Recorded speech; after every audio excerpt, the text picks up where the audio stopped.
Please मला explain करू द्या।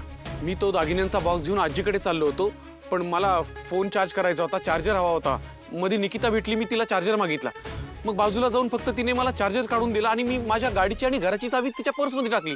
अरे ते दागिने नव्हते, तो हार नव्हता, माझ्या घराची आणि गाडीची चावी होती। हो वाह आनंद दादा, वाह। मेटाफोरिकली बोलतोयस ना? आमचा घराण्याचा हार म्हणजे तुझ्या नव्या घरापर्यंत पोहोचण्याच्या किल्ल्यात झालं एक प्रकारे। असं काहीच नाहीये। आनंदरा आणि निकिता ताई खरं बोलतायत। स्वानंदी, पण पुरावा आपल्या समोर आहे ना, मग तो इग्नोर करायचा आणि ह्या दोघांच्या बोलण्यावर विश्वास ठेवायचा का आपण?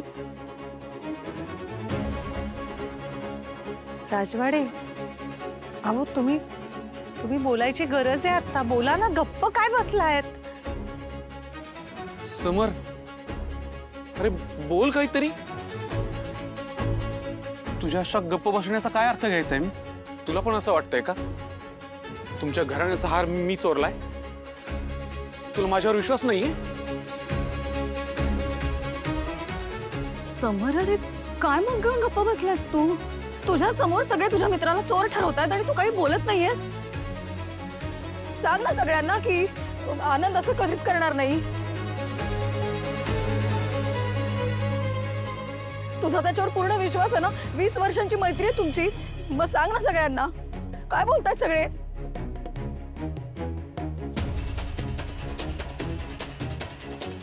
बस झाला, खूप ऐकलं तुमचं। एकतर आमचा हार चोरताय आणि तुम्हीच आम्हाला ऐकवताय। एक मिनिट, आपण काय एंटरटेन करतोय यांना? दादा, तू पोलिसांना बोलव, चोरी झाली आपल्या घरात। अर्पिता, बस। यापुढे एक शब्द बोलायचा नाही, बस।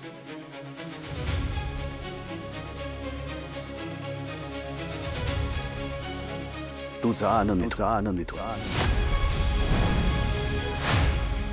या घरात, या कार्यक्रमात मला अजून तमाशा नकोय। जा जा।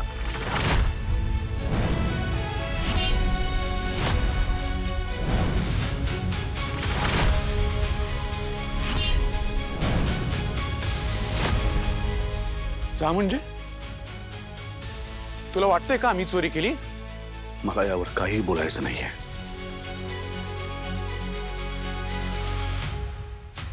राजवाडे, हा विषय थांबूया आपण। विषय थांबूया म्हणजे पास, अजून चर्चा नको यावर। होऊ दे चर्चा। आज स्पष्ट सांग ना तुला काय वाटतंय ते। मी म्हंटल ना, मला काहीही बोलायचं नाहीये।